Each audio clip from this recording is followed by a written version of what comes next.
రూ. 100 ఖర్చుతో వరలక్ష్మి వ్రతం ఇది సాధ్యమేనంటారా? ఒకప్పుడు వరలక్ష్మి వ్రతం అంటే ఎవరి సంప్రదాయాన్ని అనుసరించి ఎవరి శక్తిని బట్టి వాళ్ళు చేసుకునేవారు. కానీ ఈ రోజుల్లో అయితే సోషల్ మీడియా పుణ్యమా అని సెలబ్రిటీల పూజలు ఇవన్నీ చూసిన తర్వాత అందరూ కూడా మనము అలా చేసుకోవాలి అనే దీంతో వారి స్తోమతను మించి ఖర్చు పెట్టి ఇబ్బందులు పాలవుతున్నారు. పూజ చేసుకునే చోట బ్యాక్డ్రాప్ డెకరేషన్ ఒకరి చేత, అమ్మవారి అలంకరణ ఇంకొకరి చేత, తమ అలంకరణ ఇంకొకరి చేత, ఇలా అన్ని పనులు అందరికీ అప్పచెప్పి నైవేద్యాలు మాత్రం ఆన్లైన్లో ఆర్డర్ పెట్టేస్తున్నారు. వీటిలో ఎటు చూసినా ఆడంబరమే కనిపిస్తోంది, కానీ భక్తి ఎక్కడుంది చెప్పండి? అసలైన పూజ ఏది? మనం ఆ కథ ద్వారా ఏం నేర్చుకుంటున్నాం? చారుమతీదేవి ఏం చేసింది? తన అత్తమామలను, కుటుంబాన్ని, భర్తను, పిల్లల్ని అందరినీ కూడా చక్కగా చూసుకుంది.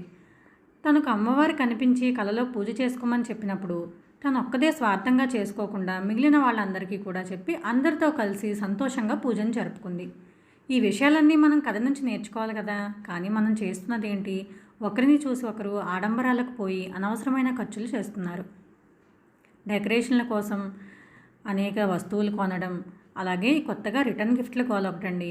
పూర్వకాలం ఏముండేవి చెప్పండి? చక్కగా పూజ చేసుకుని తాంబూలం, శనగలు పంచేవారు. ఇప్పుడు ఆ రిటర్న్ గిఫ్ట్లు గోల్లో పడి అనవసరమైన ఖర్చులన్నీ చేస్తున్నారు.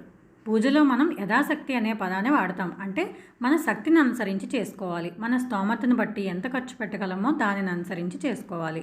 పత్రం పుష్పం ఫలం తోయం ఏమే భక్త్యా ప్రయచ్చతి అని శ్రీకృష్ణ భగవానుడే చెప్పారు. అంటే మనం పత్రం కానీ, పుష్పం కానీ, జలం కానీ ఏది సమర్పించినా కూడా భక్తితో సమర్పించినప్పుడే దానికి సరైన ఫలితం అనేది లభిస్తుందన్నమాట. కాబట్టి మనం పూజ చేసే ముందు దాన్ని ఎంత సంప్రదాయబద్ధంగా చేస్తున్నామో, ఎంత భక్తితో చేస్తున్నామో అనేదే ముఖ్యం.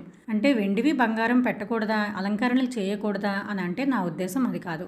మనకు ఉన్నంతలో అమ్మవారికి సమర్పించి చేసుకుంటే మంచిది. అంతేకాని మనకు లేకపోయినా కూడా పక్క వాళ్ళను చూసి అనవసరమైన ఖర్చులు చేసి ఇబ్బందులు పడద్దు అని చెప్పడమే నా ఒక్క ఉద్దేశం.